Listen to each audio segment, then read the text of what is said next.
বাংলাদেশে কোটা বিরোধী আন্দোলন নিয়ে ঢাকা বিশ্ববিদ্যালয়ের শিক্ষার্থীরা সমাবেশ চালাচ্ছে। ঢাকা বিশ্ববিদ্যালয়ে মেধাবী শিক্ষার্থীরা তারা কোটা সংস্কার আন্দোলন নিয়ে ঢাকা রাজপথে তারা আন্দোলন চালাচ্ছে। এই আন্দোলন প্রেক্ষিতে প্রধানমন্ত্রী শেখ হাসিনা তিনি বক্তব্য দিয়েছেন, মুক্তিযোদ্ধার সন্তান ও নাতিপুতিরা কোঠা পাবে না, তাহলে পাবে রাজাকারেরা।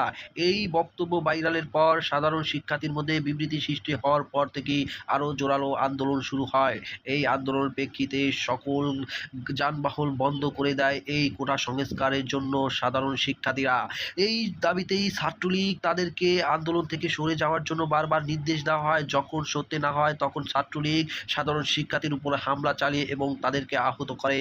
সারা দেশে প্রায় 15 জনের মতো নিহত হয়েছে, আহত অর্ধ শতাধিকের মতো।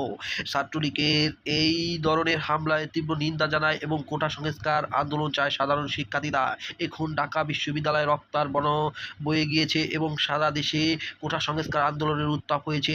এই আন্দোলনের প্রেক্ষিতে সারা দেশে স্কুল কলেজকে অনির্দিষ্টকালে বন্ধ ঘোষণা করেছিলেন শিক্ষা মন্ত্রণালয়, কিন্তু কোনো দিকই তাদের এই আন্দোলন বন্ধ করতে পারছে না।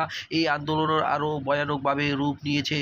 শিক্ষার্থীদের এই আন্দোলন হলো কোনো চাকরির ক্ষেত্রে 100 জন নিয়োগের ক্ষেত্রে 90%ই কোটা থাকে। সাধারণ লক্ষ লক্ষ শিক্ষার্থীরা পরীক্ষা দেয় 10% কোটা নিয়ে। স্বাধীন এই বাংলাদেশের কোটা সংস্কার আন্দোলন নিয়ে সাধারণ শিক্ষার্থীদের এই মূল কারণ। এই আন্দোলনে নিয়ে সারা দেশে আন্দোলন গড়ে তুলছে সাধারণ শিক্ষার্থীরা। ঢাকা বিশ্ববিদ্যালয়ে ছাত্রলীগের হামলায় হাজার হাজার ছাত্রলীগ নেতাকর্মীরা সাধারণ শিক্ষার্থীদের উপরে হামলা চালিয়ে এটি নিন্দা জানিয়েছে সাধারণ শিক্ষার্থীরা। তারা চাচ্ছে ছাত্র রাজনীতির ক্ষেত্রে এবং এটি কোটা সংস্কার, এটা কোনো দল নির্বিশেষে কারো স্বার্থ থাকার কোনো কথা নেই, কারণ এইটি সকলের জন্য ভালো এবং প্রযোজ্য হবে।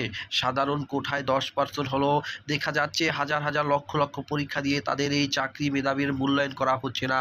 মুক্তিযোদ্ধা কোঠা, বিভিন্ন কোঠা মিলিয়ে 90% প্রায় চাকরির ক্ষেত্রে থাকার কারণে সাধারণ মেধাবী শিক্ষার্থীরা তাদের মেধা অধিকার পাচ্ছে না।